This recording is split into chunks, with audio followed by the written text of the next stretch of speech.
All right. Good evening, ladies and gentlemen. Welcome to the Sunday evening Mac Forum video chat for May 18th, 2014. I'm your host, Sly Dude. Um, you know me from the forum. Hope you enjoyed this evening's show. Once again, I'll be flying solo.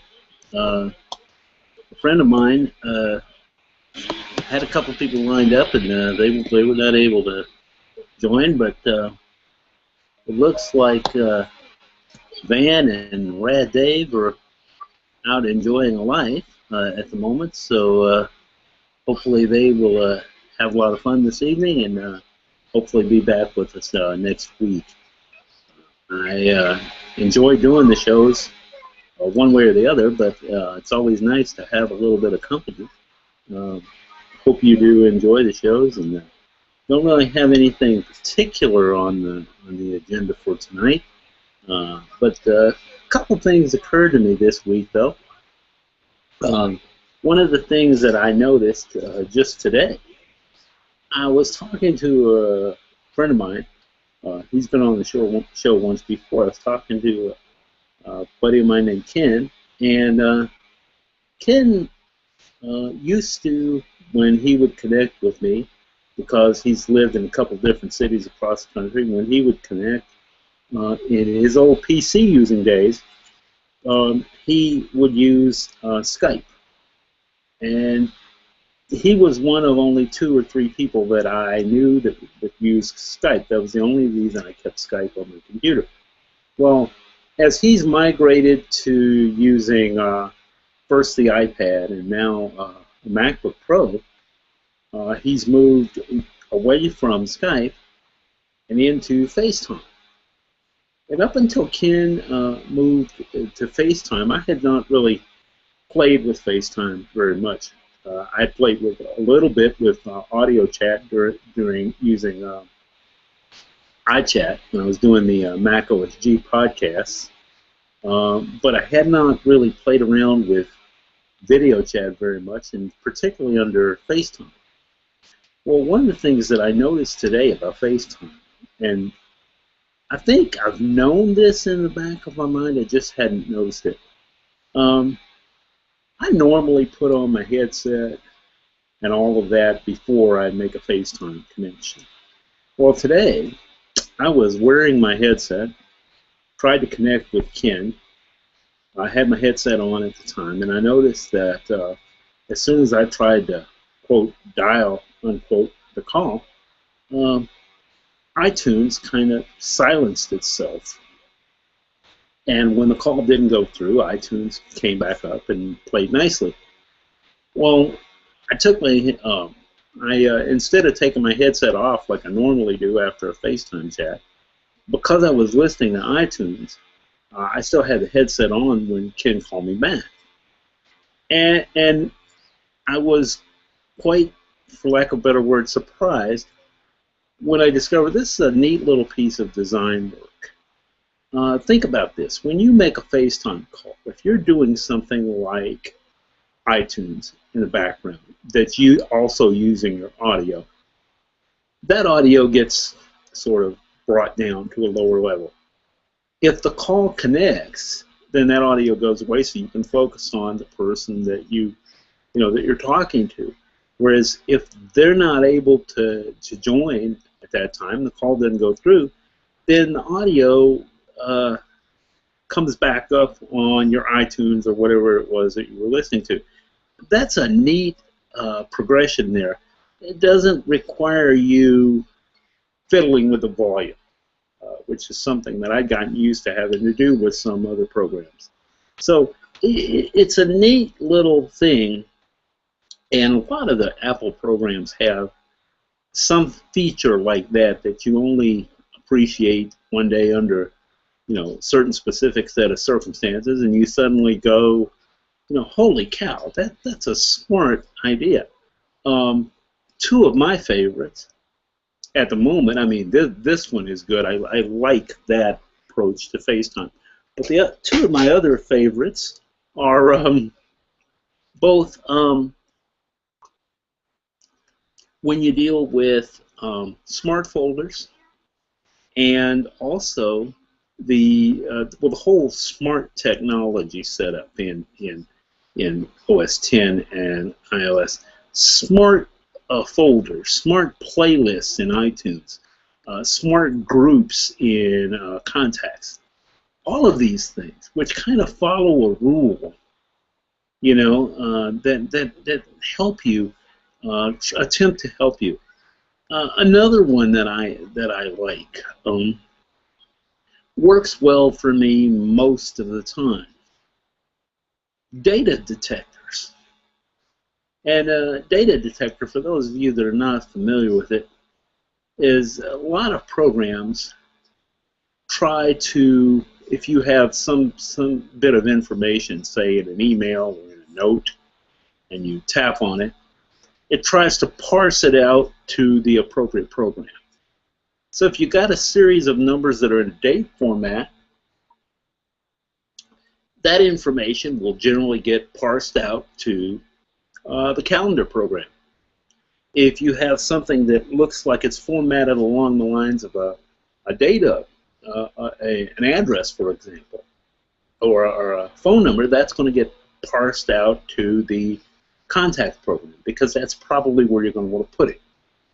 Does it guess wrong sometimes? Maybe you type something in a hurry, and it looks like a date when it really isn't. Yes, I've had that happen before. Minor annoyance as far as I'm concerned. I'll put up with that because having the other can be very convenient. I really like that idea. Now, on the other hand, one of the ones that tries to be helpful and can sometimes be annoying is autocorrect. Autocorrect occasionally. It's taken me a little getting used to, because occasionally I will be typing something. Autocorrect suggests something on my phone that I don't want it to change. And I seem to tap the space bar before I realize it. And of course, that makes autocorrect think that the word it suggested is the word you want, when I didn't. And one of the things that makes it a little bit cumbersome for me is the little X at the bottom next to the word to dismiss that autocorrect and basically say leave this alone is somewhat small for someone such as myself who has big, clumsy fingers. See, you can see what I mean if you get a good look at my hands. One of the things that I like, though, is it does try to adapt to you as opposed to you adapting to it. And this has been something that Apple has carried out over the years. This is not new to the iPhone. It has a lot to do with a general philosophy. It seems to have a general philosophy with Apple. Now, do they always succeed? No.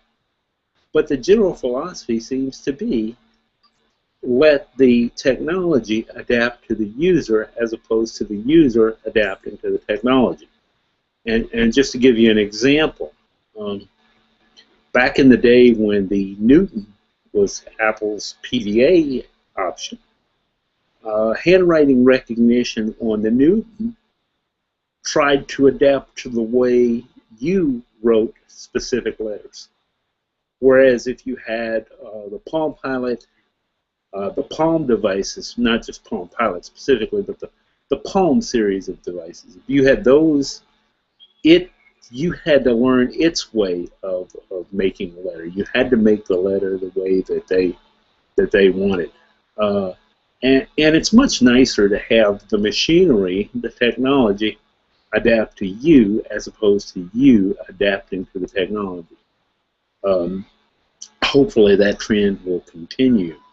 I'm finding that I enjoy that, and even though I've been using Apple products for years, it's always kind of surprising and somewhat nice to have a reminder about that periodically. Have somebody at Apple say, this is the way we're going to do it. This is the way we're going to do it. It's going to work. we're going to make it work. We want to adapt to you as opposed to you adapting it. Now, I know that with some of the recent decisions, there are people that will say, well, you know, they're kind of forcing you into their ecosystem now, into their way of doing things. And yeah, there have been some times where I've kind of felt like that. But overall, I've been much more impressed with Apple's ability to adapt to me as opposed to me having to adapt to Apple. Hopefully that will continue. I'm sure you can think of other examples, or even better examples than the ones that I've mentioned here. And there are times where in the process of adapting to the user, you can go off track a little bit. We've all had those. There have been some dead ends and some things that didn't work. And some of them are varying degrees of usefulness, but still quite nice. For a while there, I was using speakable items in an older version of the OS, because I could control some very basic things on the system with speakable items. Now, of course, I've been experimenting more and more with some of the third-party speech recognition software. I used iListen for a while, but now I'm using the Dragon series from Nuance,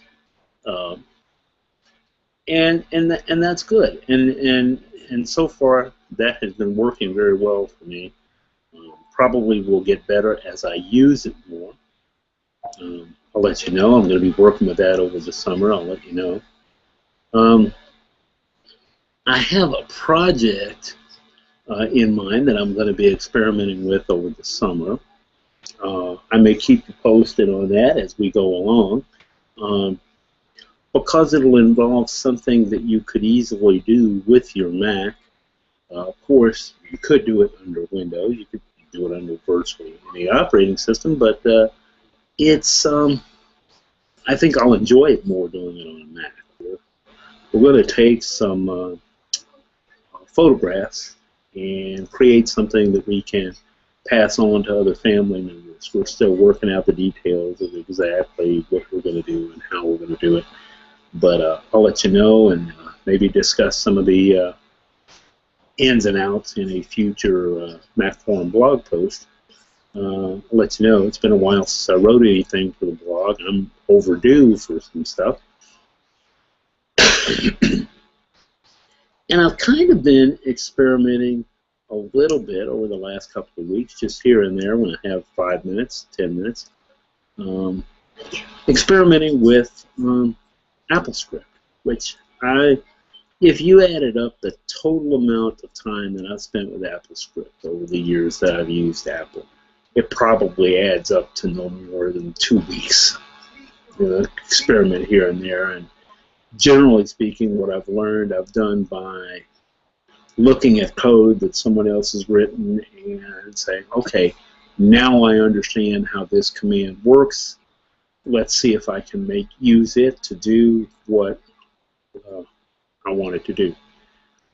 One of the things that I worked with recently was an ability to mount my iTunes library, the time capsule, not time capsule, but the network storage that has my iTunes library, to mount it silently so that it would be ready when iTunes is launched, and also not have a Finder window up in the way, just have it mount silently.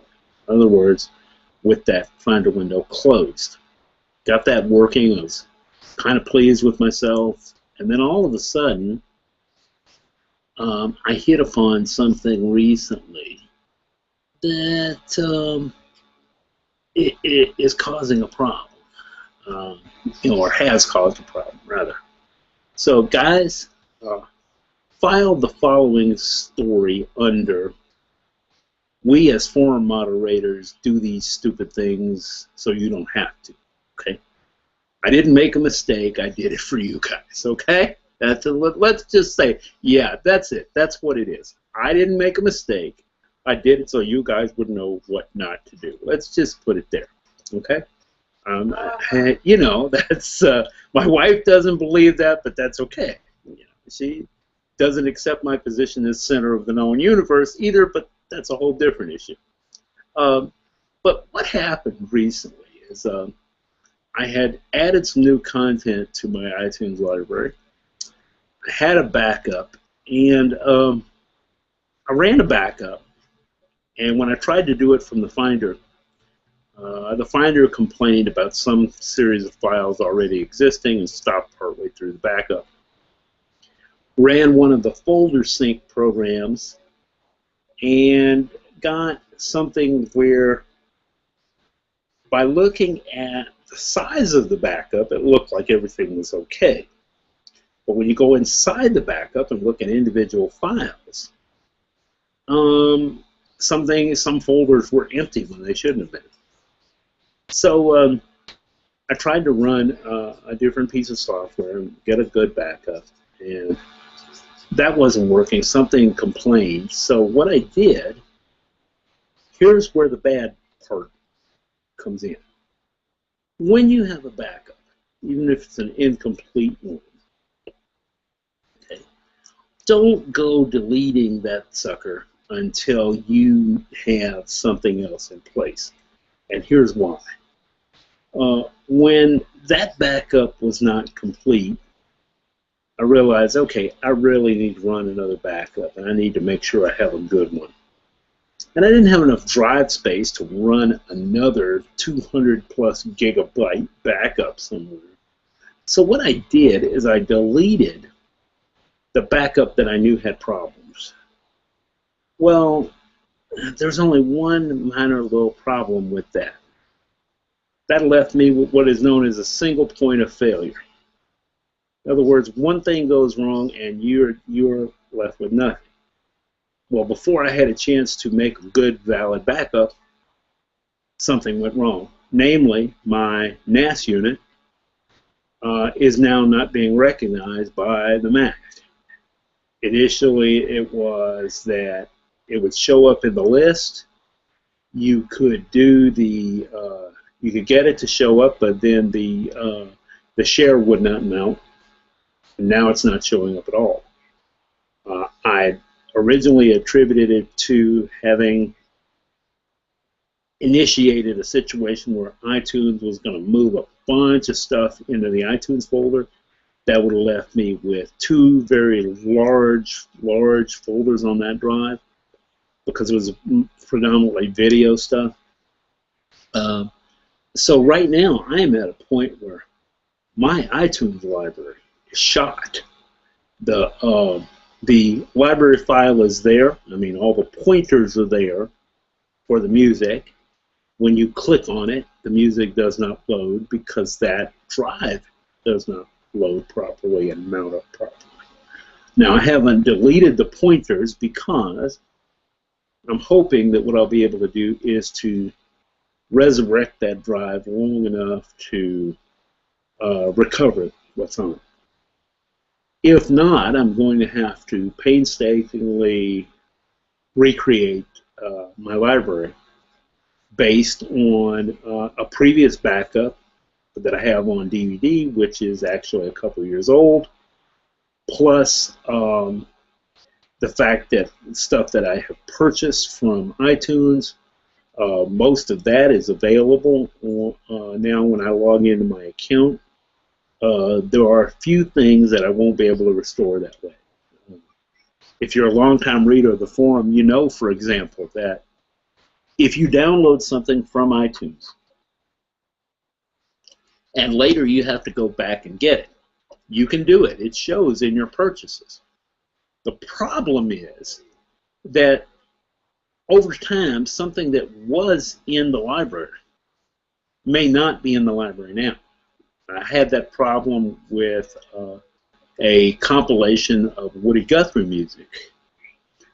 Fortunately, I think that's one of the things that I have in my DVD-based backup, partial backup.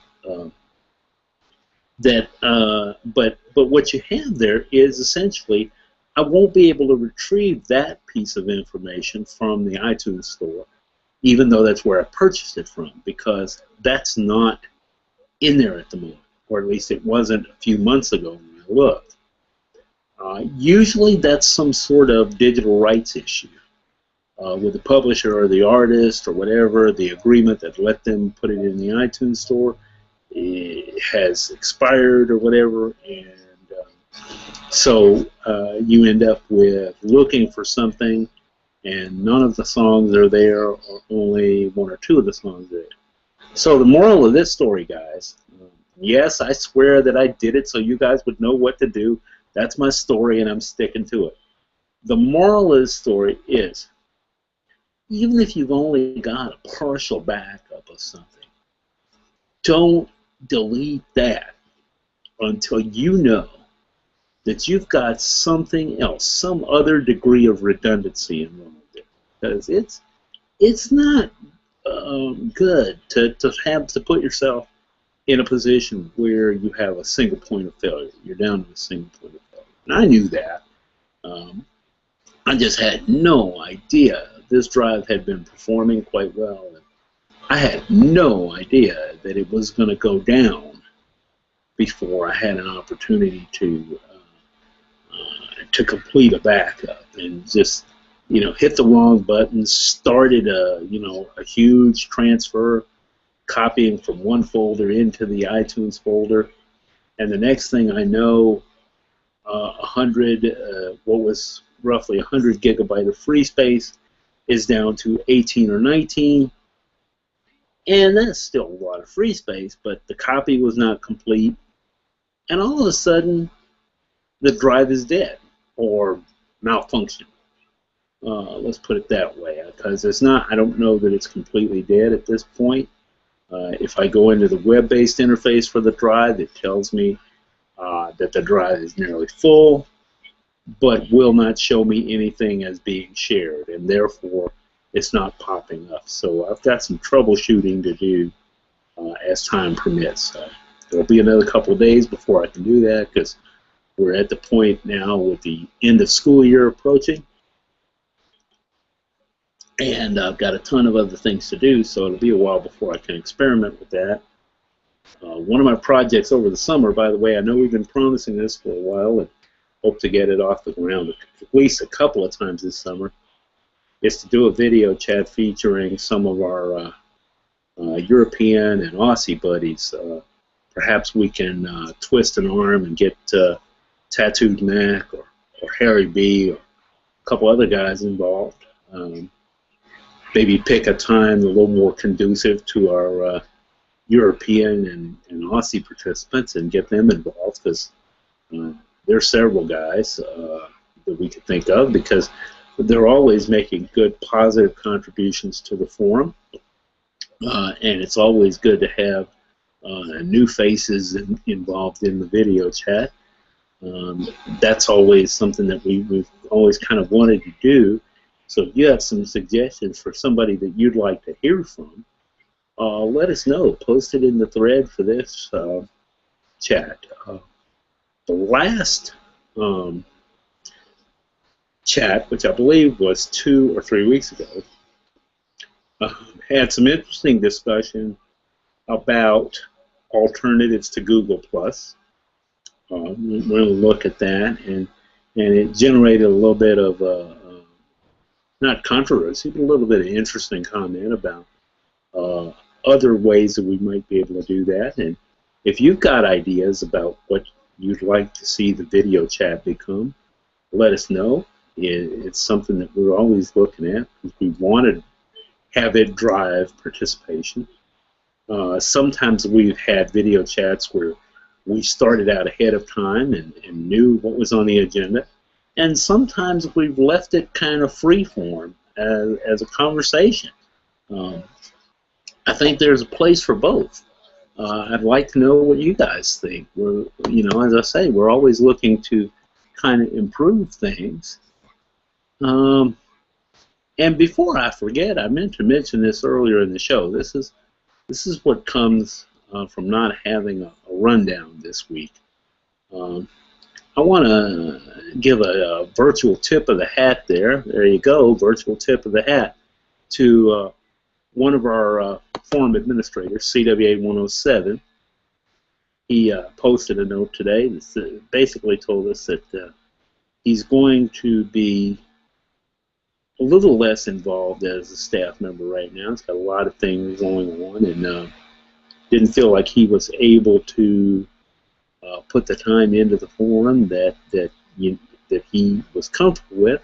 So he's kind of moved himself temporarily to retired staff. Certainly those of you that have been around the forum for a while know that he's been an important part of our forum team, and we're certainly hopeful that he'll be able to pop in from time to time and continue to give us the benefit of his advice and wisdom. Good luck to him, and I hope that pretty soon things will clear up for him and he'll be able to come back to the fold as an administrator, so to speak.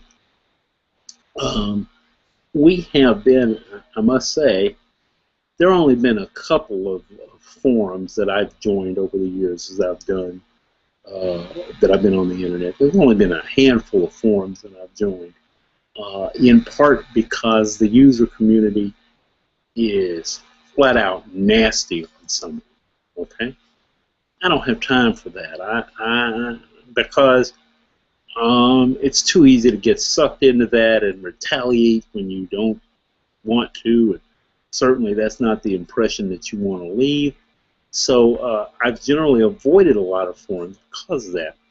I will say that Mac forums and one or two others that I have been involved in are the exact opposite. They generally have a very positive user community, very helpful, and I think a lot of this has to do with the staff and the user community that we have.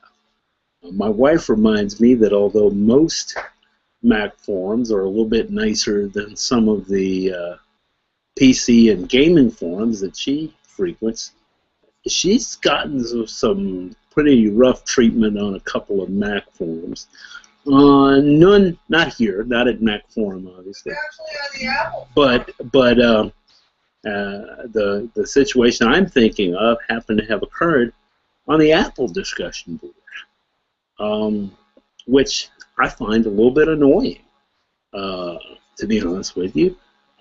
Fortunately, I think most of our users get a positive experience when they come to Mac forums. I hope so anyway.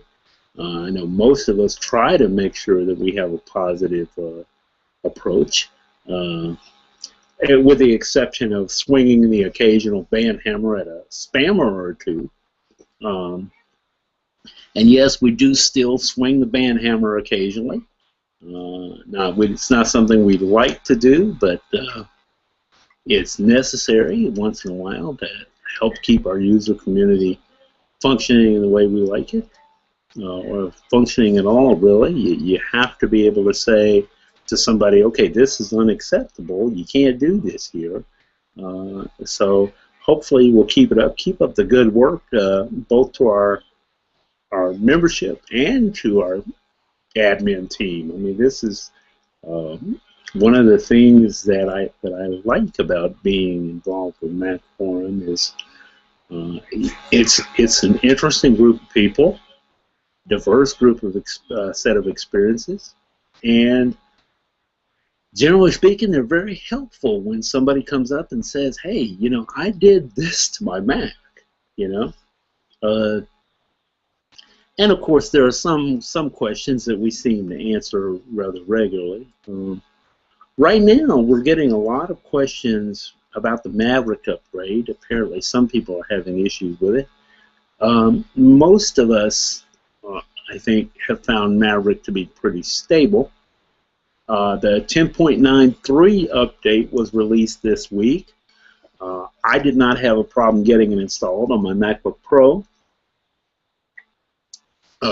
Some people had to reinstall. various things. One of the comments being that some people saw their user folder disappear. And there was an iTunes update, followed very shortly. I think it was within 24 hours by an additional update to patch some things. So Apple seems to be in the season for patching things and updating software. So keep an eye on that. If you don't run software update regularly, at least keep an eye on when the new releases come out and look at the release notes. Because quite frequently, if you're not one to run software update, Apple will update the security aspects, sometimes silent, i.e. you may not know that it's been done, so without a lot of fanfare and hoopla. So do at least be aware of that. I'm not saying that you have to install every OS update that comes along, but do be aware when new ones come out, and at least have a quick glance at the release notes to see what's been updated, what's been revised, and go from there. Yeah, make the decision whether you do or don't want to put it on your system. Certainly not everyone has to update every time, but now I tend to. I see that Dennis has responded. D. Travis has responded that he'll be here. I hope he's listening, and hope Dennis is another one that I'd like to get on a chat sometime in the near future because he's always got some interesting things to say. And always got some helpful contribution to a lot of the problems that people post with. You can, by the way, save yourself a lot of grief in terms of troubleshooting if you will do some basic things. One is don't update your OS if you're having an issue with the computer. Resolve the issue before you do the OS update, unless it's an issue that update is supposed to fix. Because realistically, let's say you're having a problem and then you update the OS.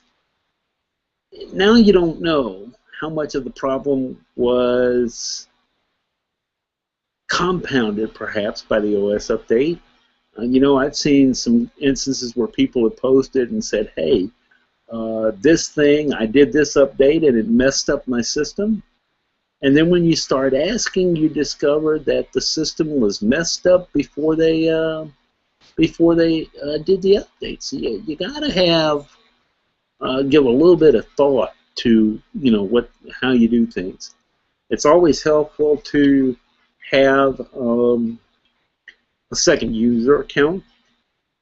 I got a phone call from one of my aunts today, and she's running Windows 7 and may have picked up a piece of malware.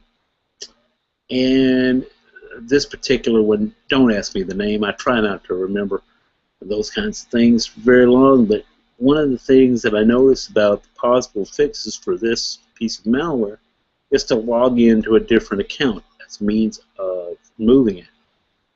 Well, that kind of assumes that you have a second account. And even though you won't likely be using it to remove malware very often, that is something I do recommend to Mac users. Have a second administrator account on your computer.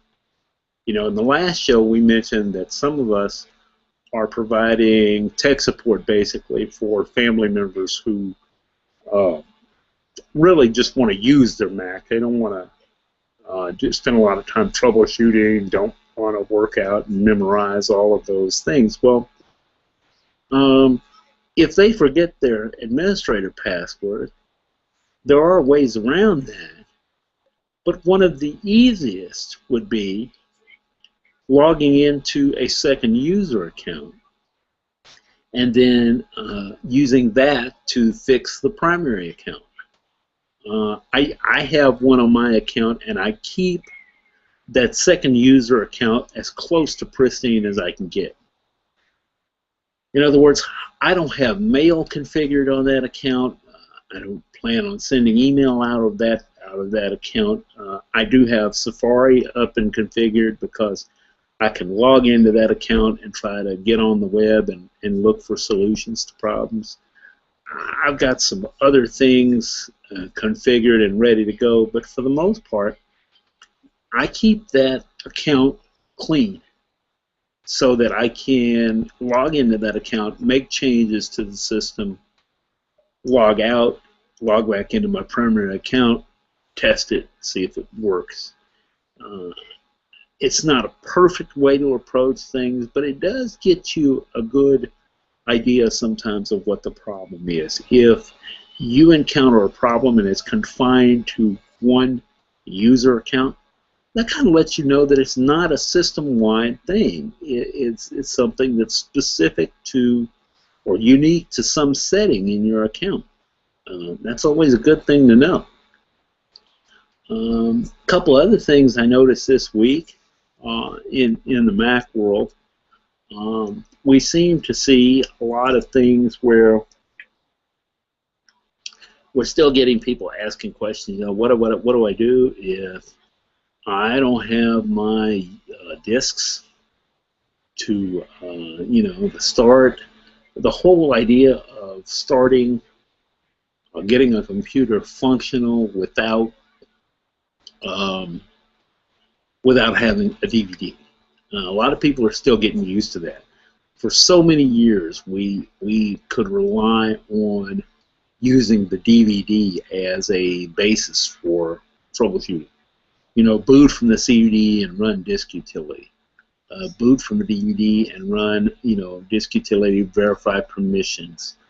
The last few incarnations of the operating system haven't shipped on DVD. And you've had to burn, if you will, your own boot drive, boot flash drive. I encourage you to do that. There are numerous instructions on the internet, different places about where to do that. If you search our forum, there's links numerous times to where to do that and how to do it. I think it's something that you need to have handy. I think maybe it's time for an article about the must-have things that you really should have if you are a Mac user. Things that you should have in place. And I don't mean hardware necessarily. In other words, I don't mean that you have to have this keyboard or you have to have that keyboard or you have to have this graphics card to be successful and be functional. No, it's more like these are the things that you need to be able to do in the event of a disaster, of a digital disaster, so to speak. And you can't cover every situation, but you can be prepared for the more common ones. And you can do it relatively easily. I mean, let's face it, I proceed on the assumption that most Mac users, myself included, don't want to spend a lot of time fixing their Macs. They want to spend time using them. Now, I discount when I say they don't want to spend time fixing their Macs. What I mean is this. I'm discounting the tinkering, like when you're playing around with AppleScript or things like that. I don't mind tinkering or experimenting with different things to try to do something. It's a little more frustrating when you have serious hard drive failures and things like this. Oh, that's cool. Excuse me a second. I just got distracted for an ad for the curved TV. Gonna have to check that out and see why you would want to curve the screen. We spent about a decade or so with flat screens, and now somebody decided they need to be curved again. So we're gonna check that out. It's amazing what you can get distracted by while you're doing one thing. And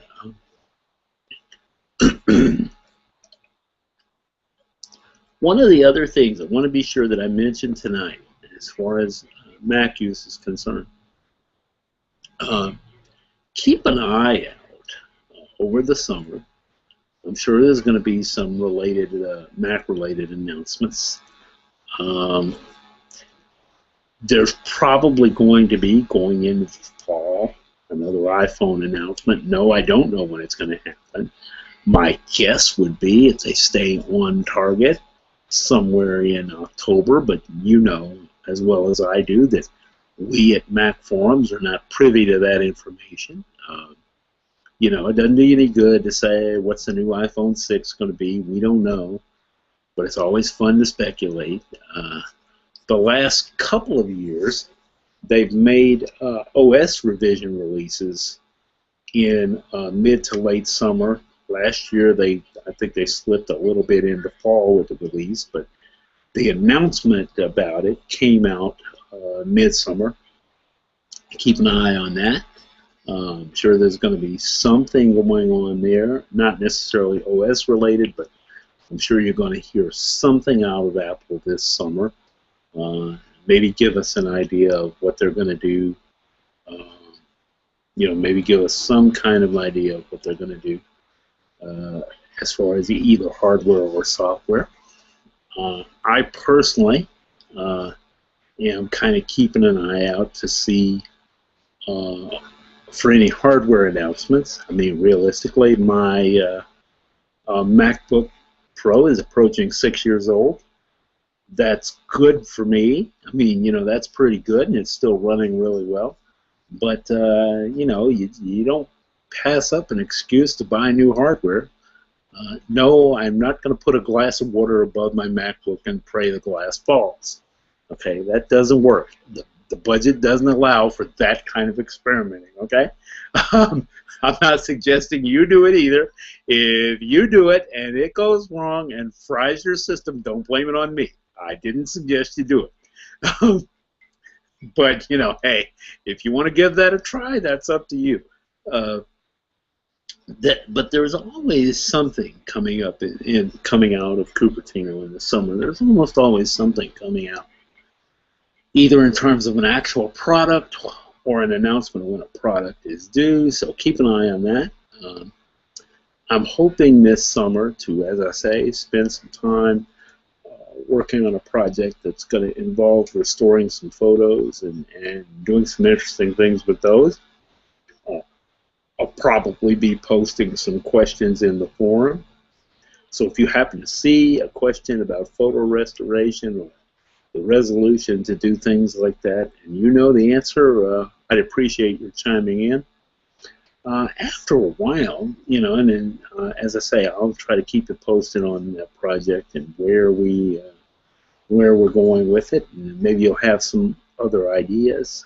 I'll let you know as soon as I flesh out a little bit what that project is going to be, and I'll probably do a couple of blog posts related to the specifics of how we do it, so that way you'll be able to see the steps and see some of the uses, some of the things that you can put your Mac to doing.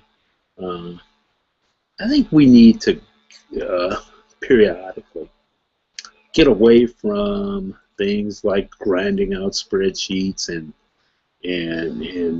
the like, and grinding out Word documents and grinding out this, to come up with new and interesting uses for the hardware and software that we have.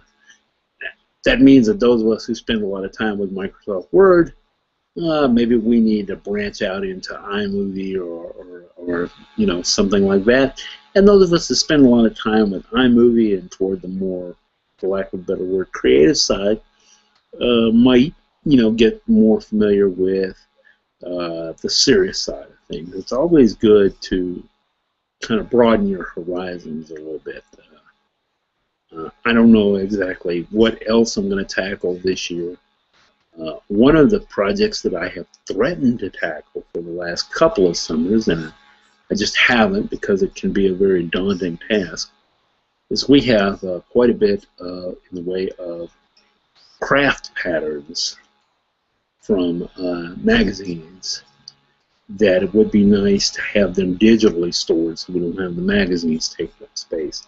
But getting them scanned in, that's going to be a pretty big size undertaking. So every time I think I'm going to do it, my brain finds something a little more interesting to do. You know, hey, what can I say? Sometimes I'm easily distracted, okay? But that's it. That's some of the things. I can almost guarantee you that whatever projects I work on this summer will be something that I can do from the Mac or with the assistance of my Mac. Most of the projects that I'm involved with, yes, I could do them on Windows. I prefer to do them on the Mac side. That's my platform of choice for a variety of reasons. So, you know, take a look over the summer. Experiment with what you're doing and let us know in the forum. If you've got a particularly creative or unusual thing, let us know about it.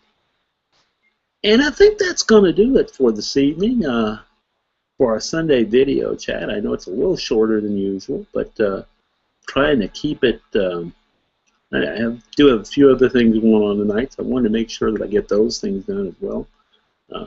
I'm looking forward to any comment that you might have. So if you leave a comment there, that's going to be important. Let us know what you think of the show. Let us know of any ideas that you'd like to see us talk about.